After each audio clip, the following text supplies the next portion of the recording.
And the weather has posed a problem for the crews down in Surfside, Florida, nearly 2 weeks after that sudden collapse of the 12-story high condo building. Today, authorities delivered some devastating news no one wanted to hear, but many expected. Crews have now shifted their search for survivors to recovering victims, telling families that there was no longer any chance of finding life in the rubble.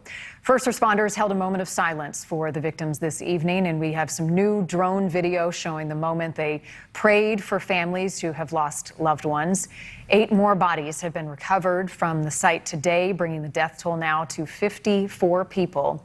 33 have been identified. 86 people are still unaccounted for. And among those still missing are the mother and grandmother of Pablo Rodriguez. And Pablo is joining us live tonight from Florida. Pablo, I appreciate you taking the time on what I know is an even more difficult day for you than so many others. Thank you, Marnie. I know that you gave your DNA sample shortly after the collapse. Have you heard anything about your mom and your grandma? I have not heard anything. I've registered them missing multiple times. I went down there, as you said, gave the DNA swab. But as of right now, there's still just 2 of them missing. I know that you expected this news, but it is so much more difficult when you officially hear that it has become a recovery effort. How are you coping? It's very difficult. We had talked about this before, and for me, at least, personally, once I saw the video on the day that it happened, they've been in kind of search and recovery mode, in my mind at least. So it wasn't jarring to hear the news. It's still disappointing, but I was expecting it. As for coping, it's very difficult. The wait is excruciating, doesn't allow us to properly even begin to grieve. You're just kind of in a nightmare scenario, day in, day out, just waiting for the call to come. And I know I'm not going to be ready when the call comes, but that's kind of where we're at. I know some families, Pablo, have been allowed to get near the site. Have you desired to go down as the search had continued over the last 2 weeks?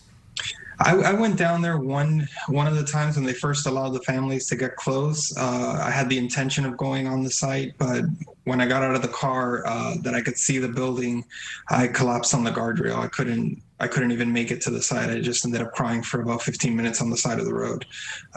So I didn't actually get onto the site.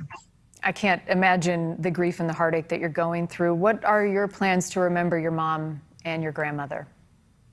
I just try to remind myself that, my mom would not have wanted me to let this get me down. She always said, keep moving forward. Don't go back even to get momentum. Just keep going forward. Life's going to hit you and knock you down, and you got to get back up. And so I just keep telling myself that day in and day out and trying to take it one day at a time. But while we're waiting for this, it's kind of painful to even try that process. As for memories, we had lots of really good memories, and I'm trying to focus on those and trying to tell those stories to my son and reminding him of all the good times that he did have with her. Well, you have such a beautiful family, and we're seeing them on the screen tonight. Pablo, before I let you go, several lawsuits have been filed as a result of this devastating collapse. The suits primarily targeting the Champlain Towers South condo building. Although you are not currently part of any of these lawsuits, what are you hoping that they accomplish in terms of answers? I'm hoping that the lawsuits push the investigations to continue, that they don't allow this to just go away. I know that there's also been talk now about putting committees for reform that need to occur. What I'm hoping that comes out of that is that it doesn't get politicized once the legislative session starts in the fall, and reform actually happens, because it's necessary. This was preventable. You're seeing that it's preventable because they've evacuated a couple buildings just within the 2-week period by doing additional inspections. So there's things that can be done, and I'm really hopeful that if any good comes out of this, is that reform happens and it doesn't just get lost in the fray once the legislative session starts. And we'll continue to focus on answers as the investigation pushes forward. Pablo Rodriguez, thank you for sharing your mom and your grandmother with us as always. I appreciate you taking the time for us tonight. Thank you, Marnie.